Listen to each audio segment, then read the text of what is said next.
برای این انسان از آنجایی که مخلوق با منزلت رب العالمین است، فرصتهای زیاد داده شده تا این انسان و معشوق واقعیش و محبوب بی همتایش یعنی خدای سبحان برسد.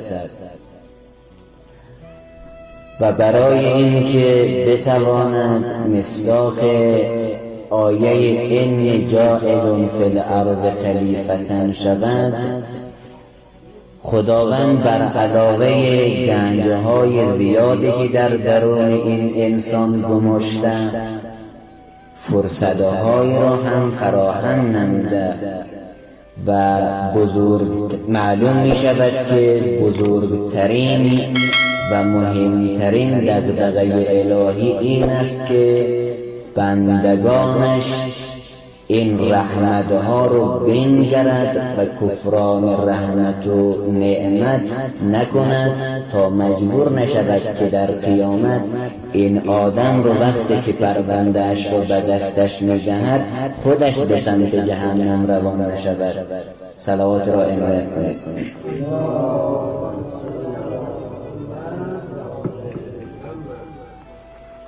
وقتی بررسی کنیم متوجه میشویم که خیلی از انسانها رو پرونده‌اش را در روز قیامت می آورد مقابل چشمش، میگوید این پرونده شماست. وقتی که بررسی میکنند، وقتی که میبیند، اینجا خداوند به او میگوید که انصاف شما که به کدام سمت حرکت میکنید، بهشت و جهنم.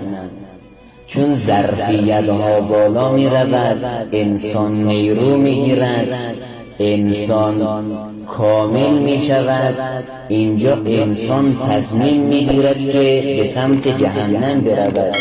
یعنی اینجا عرض می کند که انصاف همین است که من به سمت جهنم بروم. برای اینه که انسان محبوب خدا، معشوق الهی به این روز نرسد، سرافکنده و سرشکسته نباشد، خدای سبحان فرصتهای زیاد را عطا نموده. یکی از اون فرصتها توبه است. صلوات را عنایت کنید.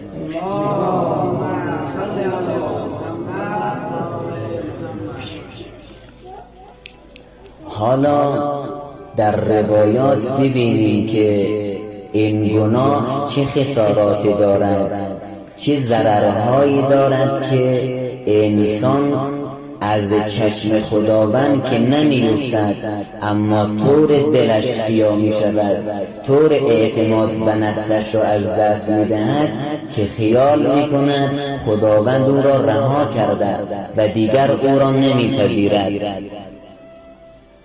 گناه خسارات زیادی دارد. من چند تا خسارت گناه را میگویم و در آخر توبه را به طور خلاصه و گذرا تشریح میدهم و شما التماس دعا دارم. خسارت اول گناه پوشاندن لباس ذلت است.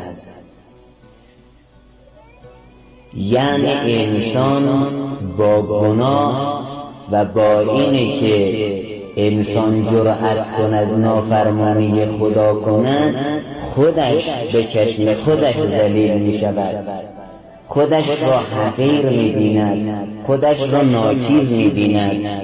وجود مبارک حضرت زین العابدین علیه السلام می فرماید البستن الخطایا ثوب مذلتی. یعنی چی؟ یعنی گناه کاری می کند که ما لباس ذلت به تن نماییم، عزت، کرامت، بلندی، سرفرازی، جوانمردی، نیکی، شخصیت مهم جامعوی خود را از دست دهیم به تبدیل به یک انسان بی عنصر و کم خاصیت و ذلیل شویم. صلوات را عنایت کنید.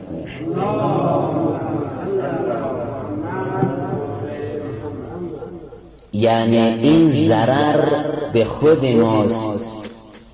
این انسان رو در مقابل چشم خودش ذلیل می کند. آیه 9 سوره مبارکه اعراف: و من خفت موازینه فاولئک الذین خسروا انفسهم بما کانوا بآیاتنا یظلمون. و من خفت موازینه یعنی یک عده هستن سبوک هست وزنش، وزن ثوابش، وزن کرامتش، وزن مقامش، در مقابل دیگر وزن گناه، وزن تکبر، وزن غرور، وزن دوییت اون سنگین هست.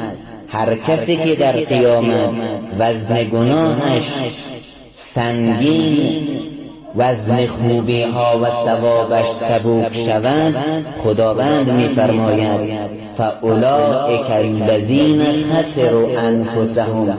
نمیگوید ضرر به من زدند، من دیگر او را بنده ام نمیدانم، دیگر او را قبول نمی کنم، هرگز دیگر بنده ما نیست، نمیتواند خلیفة الله شود.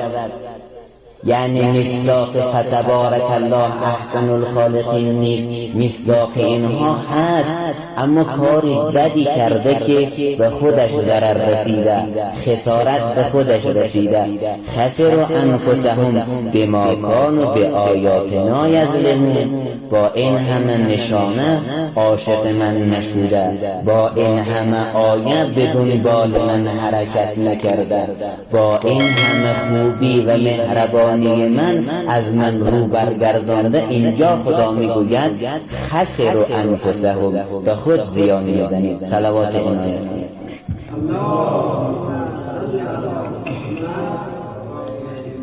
این خسارت اول